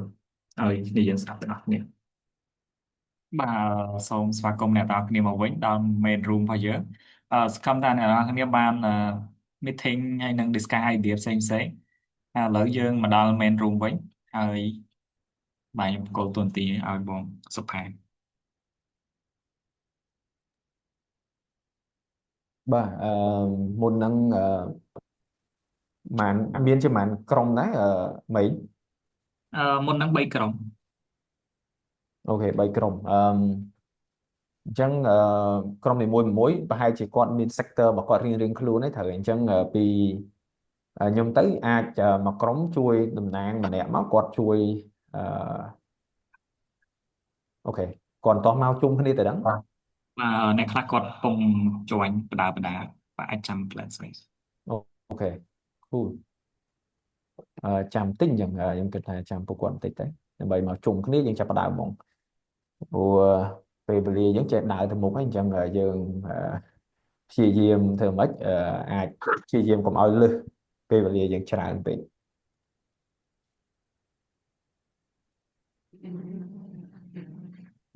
អឺគ្នាយើង organizer ជួយអាចជួយរើសក្រុមដំបូងទី1ទី2ទី3ទីមកបាទជួយគាត់លើអ្នកតំណាងបាទឥឡូវដោយសារតើគ្នាយើងមកវិញអស់ហើយអញ្ចឹងឥឡូវយើងចាប់ផ្ដើមពីក្រុមទី1ហ្មងទៅក្រុម Agritech អ្នកណាគាត់អ្នកតំណាងអាចជួយនិយាយផង បាទ អូខេក្រុមទី1បាទបងអញ្ជើញ បាទអរគុណច្រើនបាទហើយជម្រាបសួរទាំងអស់គ្នាដោយសារពេលវេលានឹងខ្លីបន្តិចអញ្ចឹងខ្ញុំសូមចាប់ផ្ដើមបណ្ដោយបាទហើយយើងឃើញមានបញ្ហាតាក់ទងជាមួយនឹងអឺប្រើប្រាស់ទឹកស្រោចស្រពទៅលើផ្ទៃដីកសិកម្មនៅស្រុកស្វាយជ័យខេត្តបន្ទាយមានជ័យដែលមានផលប៉ះពាល់ទៅដល់គ្រួសារកសិករប្រហែលជា100គ្រួសារដែលគាត់ធ្វើដំណាំដូចជាដំណាំពោតសណ្តែកហើយ strawberry បូកជាមួយនឹងគេថា ផ្លែម៉ូតហ្នឹងណាហើយជាមួយនឹងដំឡូងមីអញ្ចឹងហើយបញ្ហាដែលគាត់ជួបប្រទះហ្នឹងគឺការប្រើប្រាស់ទឹកដោយមិនគ្រប់គ្រាន់ដោយសារតែការប្រើប្រាស់ហ្នឹងគាត់ប្រើប្រាស់លក្ខណៈប្រពៃណីគឺស្រោចស្រពទាញម៉ាស៊ីនបាញ់ទៅធ្វើឲ្យទឹកហ្នឹងក៏មិនសូវមានប្រសិទ្ធភាពក្នុងការស្រោចស្រពទៅលើដំណាំផ្ទាល់ហើយបន្ទាប់នោះគឺការប្រើប្រាស់ទៅលើថ្លៃសាំងក្នុងការធ្វើ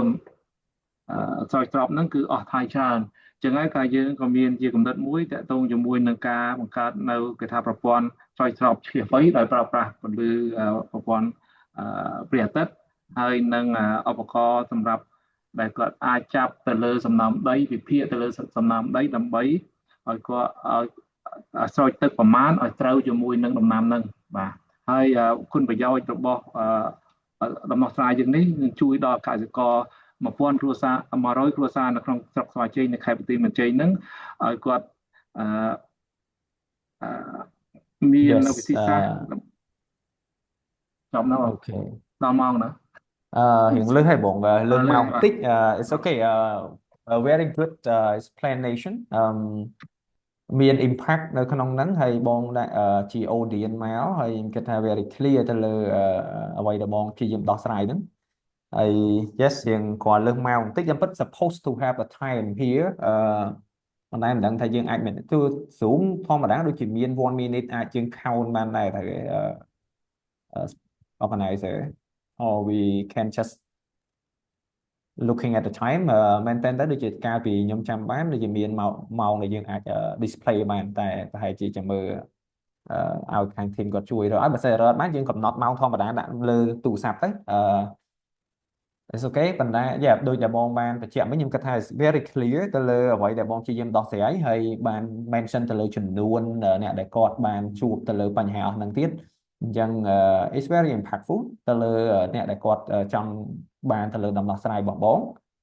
ហើយគ្រាន់តែបើអាចបងព្យាយាមបដោតតែទៅលើដំណោះស្រាយឲ្យបានច្រើនទៅខ្ញុំគិតថាបញ្ហាបងបាន mention ច្រើនហើយមិញបើសិនជាយើងអាចទៅជ្រាបដំណោះស្រាយបន្ថែមឲ្យ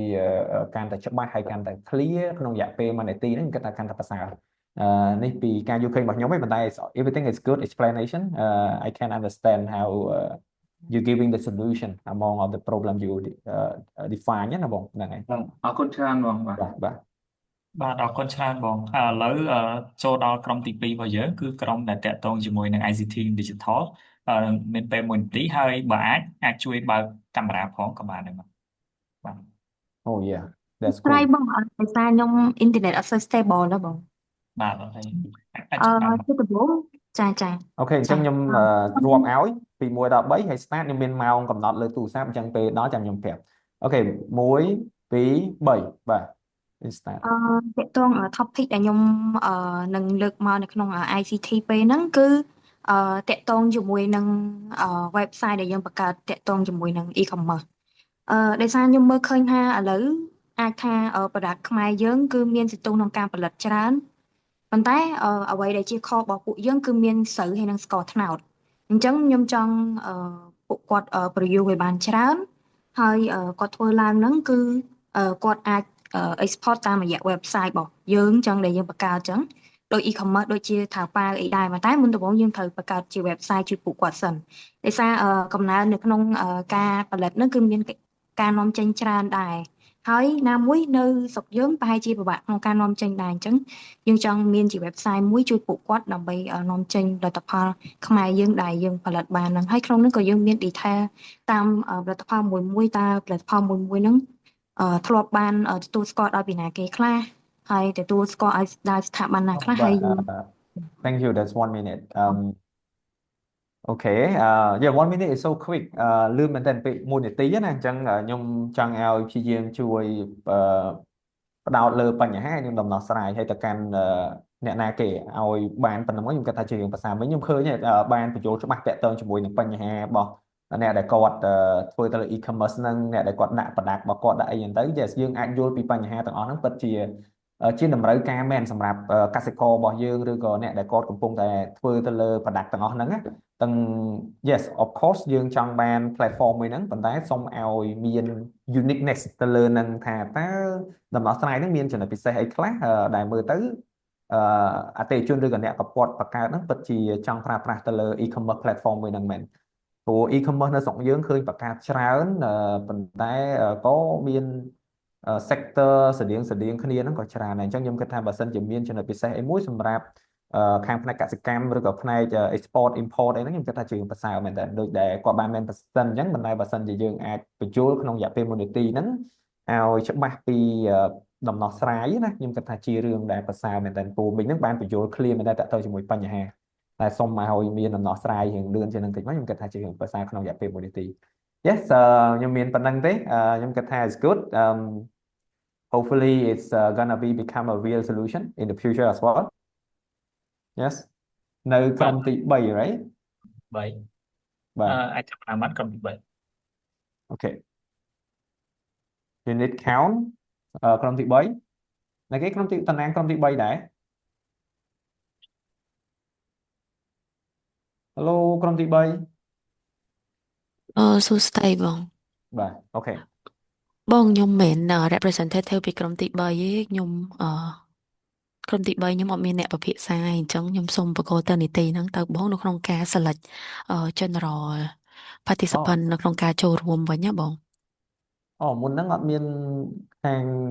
coordinator គាត់ជួយសម្របសម្រួលដើម្បី pick up team ជជែកគ្នាមុនហ្នឹងមានអ្នកជួយសម្របសម្រួលទេទៅលើការជជែកគ្នាជាក្រុមហ្នឹងជាធម្មតាបងក្រុមទី3 General Solution ហ្នឹងយើងអត់ដឹងថា rest អីមកលើកនិយាយគ្រាន់ខ្ញុំក្រុមទី1 agree take ហ្នឹងដល់មានសម្រាប់សម្រួលចូលមកបានយល់ពីអត្ថន័យនៃការធ្វើ អូខេ I gotcha Okay no worry អញ្ចឹងអាចមានជាអ្នកស្ម័គ្រចិត្តទេខ្ញុំគិតថាមានអ្នកជាអ្នកស្ម័គ្រចិត្តគេនឹងប្រសើរដែរអាចគ្នាយើងណាគេម្នាក់ស្ម័គ្រចិត្តទៅដែលចូលនៅក្នុងក្រុមទី3មុនហ្នឹងអត់អីទេខ្ញុំឲ្យតម្លៃទៅលើការយកចិត្តទុកដាក់ជាជាង perfection ព្រោះអត់មានអី perfect ទេនៅក្នុងនេះយើងគ្រាន់តែព្យាយាមស្ដាប់ពី idea គ្នាទៅវិញទៅមកហើយព្យាយាម feedback អញ្ចឹងណា hello idea ទាំងអស់ហ្នឹងមើលអត់ឃើញអាចនឹងខ្លាចទៅជា real solution ណាមួយព្រោះខ្ញុំចាំបានថាបញ្ហាដំណោះស្រាយខ្លះកើតចេញមិនមែននៅក្នុងកម្មវិធីទេកើតចេញនៅពេលដែលយើងនិយាយគ្នាលេងពេលដែលយើងចាប់ផ្ដើមyou know talking crazy idea sometimes ក៏អាចចេញទៅជា solution មួយដែល unique ដែរអញ្ចឹង you know មើលអត់ឃើញទេអញ្ចឹង feel free to volunteer to express your idea តោះគ្នាយើងចូលរួមម្នាក់មកនៅខាងក្រុមទី3ខ្ញុំគិតថាខ្ញុំដូចជាអត់អាចមើលឃើញទាំងអស់គ្នាទេនៅក្នុងក្រុមទី3គាត់អ្នកណាគាត់បានចូលរួមមុនហ្នឹងអញ្ចឹងអាចជួយ raise hand ទៅហើយយើងអាចចូលរួមបន្តិចទៅបាទ1នាទីទេ it's not gonna be long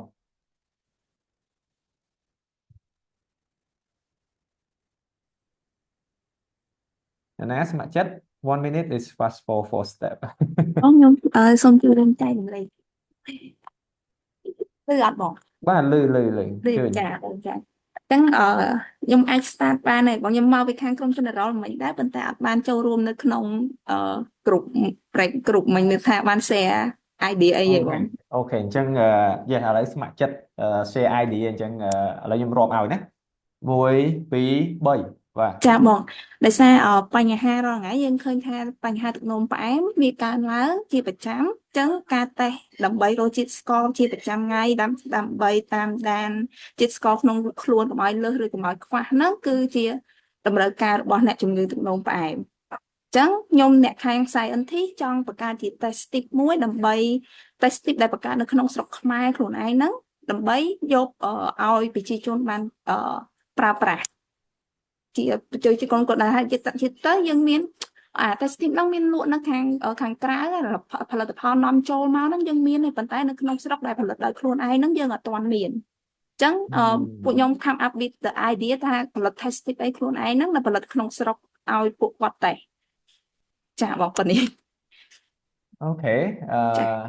យល់ពីបញ្ហាហើយក៏យល់ពីដំណោះស្រាយអឺប៉ុន្តែភាគច្រើនអតិថិជនចាប់ពីអាយុប៉ុន្មានឡើងទៅមាន target ទេ ឥឡូវពួកខ្ញុំtarget ឥឡូវភាគច្រើនគឺចាស់ដែលទឹកនោមផ្អែមនេះហ៎បងនិយាយទៅ អូខេ បាក់ដែរឥឡូវទឹកនោមផ្អែមវាច្រើនវ័យតាំងពីទូចទៅដែរអញ្ចឹងឥឡូវ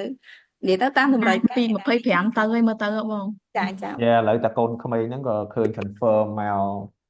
មានទឹកនោមផ្អែមដែរ ចា ជា បង រឿង ចា ជារឿងភាសាបើសិនជាយើងមាន solution បែបហ្នឹងព្រោះមែនតើទៅយើងក៏ rely ទៅលើ product របស់គេច្រើនហើយនឹងការ testing ពីគេច្រើន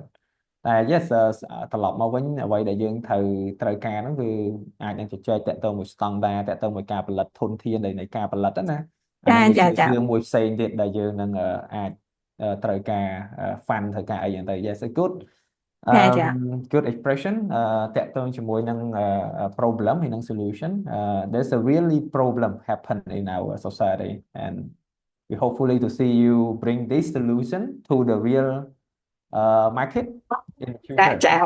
yeah កំពុងដំណើរការបង cool ចា Okay yes I think ដូចជាតាក់ទងមួយ group pitching គ្នាយើងបានចូលរួមហើយអញ្ចឹងក៏ជារឿងប្រសើរដែលបាន rest ទៅលើបញ្ហាផ្សេងគ្នាហើយអ្វីដែលខ្ញុំមើលឃើញគឺគ្នាយើងបានបញ្យល់ច្បាស់តាក់ទងជាមួយនឹងបញ្ហាដែលកំពុងតែចង់ដោះស្រាយហើយក៏នឹងបន្តដោះស្រាយប៉ុន្តែក៏អាចព្យាយាមបញ្ជ្រាបចូលជាមួយនឹងដំណោះស្រាយឲ្យសារភ្ជាប់ជាមួយនឹងបញ្ហាហ្នឹងក្នុងកុំព្យាយាម stick ជាមួយបញ្ហាយូរពេកអញ្ចឹងណាបញ្ហាយើងអាចធ្វើម៉េចរកចំណុច keyword ណាមួយឲ្យងាយយល់នៅក្នុងពេលវេលាណាមួយហើយកន្លែងណាមួយសម្រាប់អ្នកណាគេហើយបន្ទាប់មកដោះស្រាយបញ្ហាបែបណានៅក្នុងភ្ជាប់ជាមួយនឹងបញ្ហាដែលយើងកំពុងតែព្យាយាមដោះស្រាយហ្នឹងអញ្ចឹងអាចឲ្យស៊ីចង្វាក់គ្នាហើយក្នុងរយៈពេល1 minute to make sure they understand it clearly yes so ថ្ងៃហ្នឹងខ្ញុំគិតថាមានប៉ុណ្ណឹងទេ reflection មកវិញតាក់ទងជាមួយនឹងអ្វីដែលយើងបានរៀនពីសហគ្រិនភាពហើយនឹងការ pitching 1 minute ថ្ងៃនេះគឺអ្វីដែលយើងបានរៀនមុនហ្នឹងអ្វីដែលពួកខ្ញុំបាន share មុនហ្នឹង entrepreneurship is not about perfection ប៉ុន្តែអ្វីដែល entrepreneurship ឬក៏សហគ្រិនភាពតែងតែធ្វើឬក៏ mindset ហ្នឹងគឺភាគច្រើនទៅលើ curious ទៅលើការឆ្ងល់ហើយបង្កើតទៅជាដំណោះស្រាយហើយគិតតែ take action ទៅលើរឿងទាំងអស់ហ្នឹងអញ្ចឹងខ្ញុំតែងតែនិយាយតាក់ទងមក curiosity ច្រើនដោយសារតែមែនតើតើតែយើងមានចម្ងល់មានជាបញ្ហាដែលយើងអាចទៅរកដំណោះស្រាយដើម្បីដោះស្រាយទៅលើបញ្ហាអស់ហ្នឹងបានហើយក៏យើង take action ទៅលើរឿងហ្នឹងមិនគ្រាន់តែគិតឲ្យហួសពីមួយថ្ងៃទៅមួយថ្ងៃយើងអត់មានបានធ្វើសកម្មភាពលើហ្នឹងក៏មិនជាសហគ្រិនភាព mindset សហគ្រិនដែរអញ្ចឹងតាក់ទងជាមួយកន្លែងហ្នឹងមានប៉ុណ្ណឹងហើយពីអ្វីដែលយើងបានdiscussគ្នាហ្នឹងអ្វីដែល pitching ក៏យើងបានជជែកគ្នាពី1 minute pitching ច្រើនតែ1 minute pitching នោះដូចខ្ញុំនិយាយអញ្ចឹងឧទាហរណ៍សម័យខ្លួនឯងទៅបើសិនជាក្នុងកាលៈទេសៈណាមួយដែលយើងជួប investor ហើយ investor give you guys only 1 minute to pitch your idea តើយើងធ្វើម៉េចឲ្យគេចាប់អារម្មណ៍ពី1នាទីអាចផ្លាស់ប្ដូរអាជីវកម្មរបស់យើងសឹងតែ the whole thing អាចនិយាយបានថាឥឡូវគេ plan ក្នុងការ invest យើង1 million just 1 minute you need to turn 1 minute to be 1 million investment so how you feel and how you make it អាហ្នឹងវាជាអ្វីដែលយើងត្រូវដាក់ខ្លួនយើងនៅក្នុងកលៈទេសៈនិងស្ថានភាពបែបហ្នឹងហើយបើយើងមានឱកាសមែនថាតើយើងនឹងរៀបចំខ្លួនឯងបែបណាឲ្យត្រូវជាមួយនឹង1 minute pitching ហ្នឹង ហើយឲ្យគេមើលទៅចាប់អារម្មណ៍ហើយចង់ invest ជាមួយយើងអាហ្នឹងជារឿងមួយដែរហើយជាច្រើន one minute ហ្នឹងគេអាសា apply ទៅលើ elevator pitching គេហៅ elevator ហ្នឹងមានថាដូច pitching លឿនណាពីមួយទៅមួយគេចាប់ផ្ដើម matching investor ឲ្យយើងហ្មងអញ្ចឹង it's always happen in the Europe and the other country នៅស្រុកយើងក៏ចាប់ផ្ដើមឥឡូវហ្នឹងឃើញមានបដៅដែរអញ្ចឹងខ្ញុំគិតថាអាចព្យាយាម practice ឲ្យបានច្រើនរឿងអីក៏ដោយចាប់ផ្ដើមចេញពីការអនុវត្តឲ្យបានច្រើនសូម្បីតែខ្ញុំ pitching ច្រើនដងហ្នឹងដោយសារតែយើងស្និទ្ធជាមួយនឹងការ pitch នឹងច្រើនមករាប់រយរាប់ពាន់ដងហើយបានយើង practice ឡើងច្រើនដងបានយើងអាចទៅនិយាយក្នុងរយៈពេលមួយដែលយើងអាចកំណត់ខ្លួនឯងបានបើមិនអញ្ចឹងទេយើងអត់មានផ្នែកភ្ជាប់ទេពី slide មួយទៅ slide មួយយើងនឹងចាប់ផ្ដើមរអាក់រអួលរហូតនឹងព្យាយាមកលេចមើលទៅ slide រហូតយើង rely លើ slide ជាជាងខ្លួនយើងយល់ពី slide ទាំងអស់ហ្នឹងអញ្ចឹងពេលណាដែលយើងអាច practice ពី100ដង500ដង1000ដងហើយយើងព្យាយាមយល់ពី slide ទាំងអស់ហ្នឹងវានឹងអាចធ្វើឲ្យយើងងាយក្នុងការ deliver message ឬក៏ alignment ពី slide មួយទៅ slide មួយហ្នឹងគឺបតតាក់ទងគ្នាឬក៏បតកលាគ្នាមើលទៅគេស្ដាប់ទៅដូចយើងកំពុងនិយាយរឿងឲ្យគេស្ដាប់អញ្ចឹងណាអញ្ចឹងវាដូចជា storytelling អញ្ចឹងអានេះវាជារឿងសំខាន់ដែលយើងត្រូវអនុវត្តការអនុវត្តគឺអាចឲ្យយើង bring អា shortcut way ហ្នឹងគឺឲ្យយើង bring អា creativity ហ្នឹងច្រើនជាងមុនដែរអញ្ចឹងអនុវត្តឲ្យបានច្រើនហើយធ្វើម៉េចឲ្យពីផ្នែកមួយទៅផ្នែកមួយហ្នឹង align គ្នា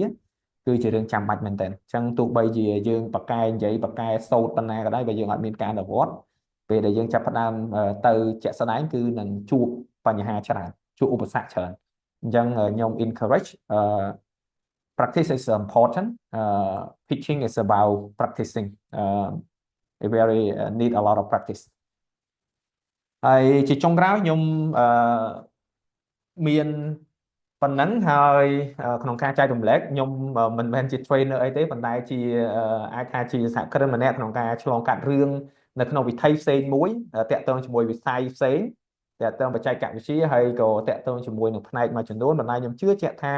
បើសិនជាសហគ្រិនផ្សេងទៀតក៏គាត់នឹងអាចជួបរឿងស្រដៀងគ្នាមិនសូវជាខុសគ្នាខ្លាំង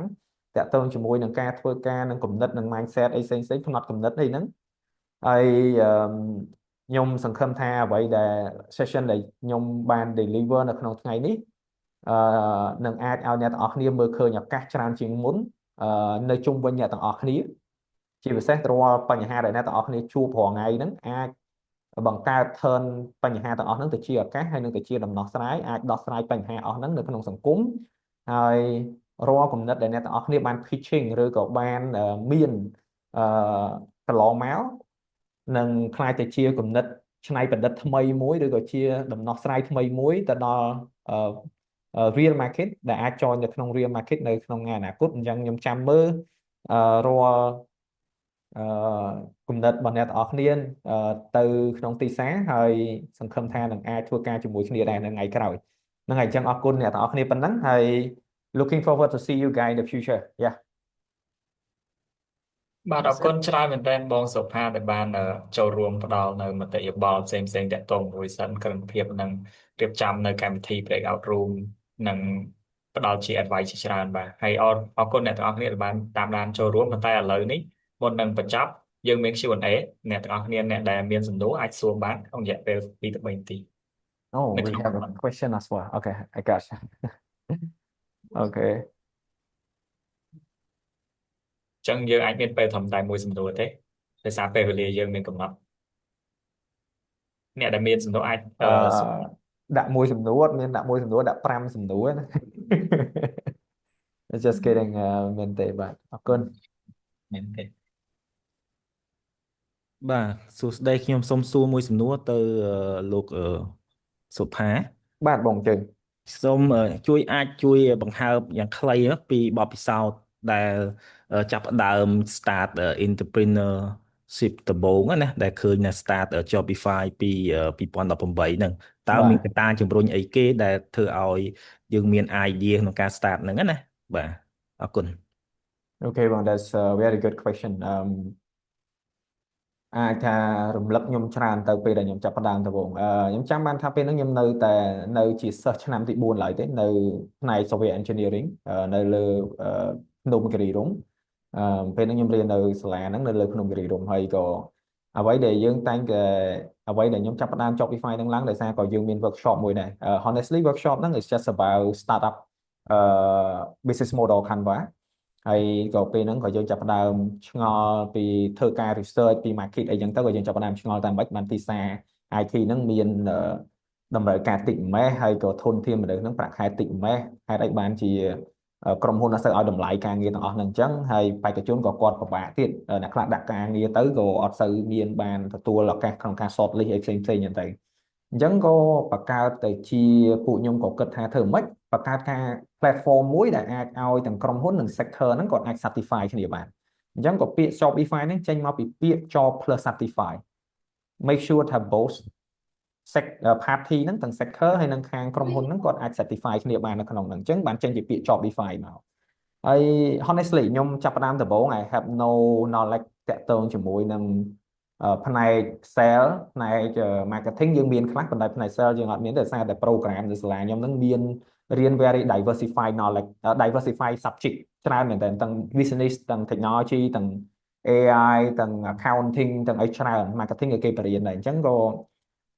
យើងរៀន basic មាន foundation មួយចំនួនដែរតាក់ទងជាមួយនឹងការធ្វើ business ហ្នឹងតែបើឲ្យនិយាយថាយើងជា real businessman owner ហ្មង is not really ព្រោះចេញមកដំបូងហ្នឹងនៅជា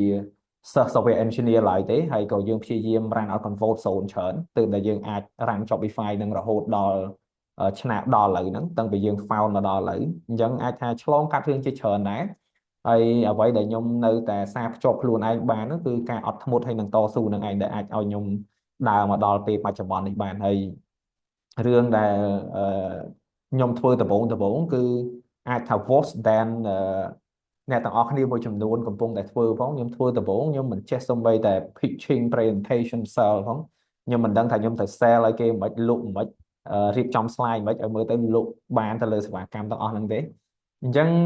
អាចថាការដែលខិតខំពីមួយថ្ងៃទៅមួយថ្ងៃហើយការខិតខំរៀនសូត្រពីបញ្ហាឬក៏កំហុសរបស់ខ្លួនឯងហ្នឹងទើបឲ្យខ្ញុំមានការអភិវឌ្ឍមកដល់ពេលនេះហើយទើបធ្វើឲ្យមានអតិថិជនគាត់ជឿជាក់ហើយនឹងប្រើប្រាស់សេវាកម្មរបស់ Shopify មកដល់ឥឡូវហ្នឹងដែរអញ្ចឹង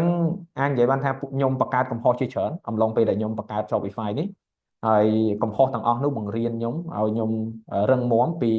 មួយឆ្នាំទៅមួយឆ្នាំឲ្យខ្ញុំគិតថាអ្វីដែលជាbusiness ពិតប្រាកដជា business ហើយអ្វីទៅជាសហគ្រិនភាពឲ្យពិតប្រាកដព្រោះសួរខ្លួនឯងនៅកន្លងមកយើងអត់ច្បាស់ទេថាខ្លួនឯងជាអីឲ្យពិតប្រាកដដំបូងណាយើង start ជាសិស្សឆ្នាំទី4ហើយយើងតែសួរខ្លួនឯងម្ដងហើយម្ដងទៀតរហូតដល់ឥឡូវបានយើងមើលឃើញថាយើងចង់បង្កើតការងារឲ្យមនុស្សកាន់តែច្រើនជាងមុនហើយចង់ដោះស្រាយបញ្ហាឲ្យបានច្រើនជាងមុនហើយការឆ្ងល់របស់យើងនឹងកាន់ច្រើនជាងមុនដែរអញ្ចឹងបានខ្ញុំគិតថានេះវាជា mindset មួយរបស់សហគ្រិនដែរមិនខ្ញុំជឿជាក់ថាមិនមែនតែខ្ញុំទេសហគ្រិនផ្សេងទៀតគាត់មានគំនិតស្តៀងគ្នានឹងដែរដែលចង់ដោះស្រាយបញ្ហាហើយបង្កើតការងារឲ្យគេបានច្រើនអញ្ចឹងណាបាទអញ្ចឹងពីខ្ញុំទៅមានប៉ុណ្្នឹងទេរឿងជាច្រើននិយាយ1ម៉ោងនិយាយក៏មិនអស់ដែរអញ្ចឹងខ្ញុំជឿជាក់ថាខ្ញុំសង្ខេបបានប៉ុណ្្នឹងរឿងដែលត្រូវតែចាំបាច់បំផុតសម្រាប់សហគ្រិននោះគឺការអត់ធ្មត់នឹងតស៊ូនឹងឯងបាទអរគុណច្រើនបាទអរគុណច្រើន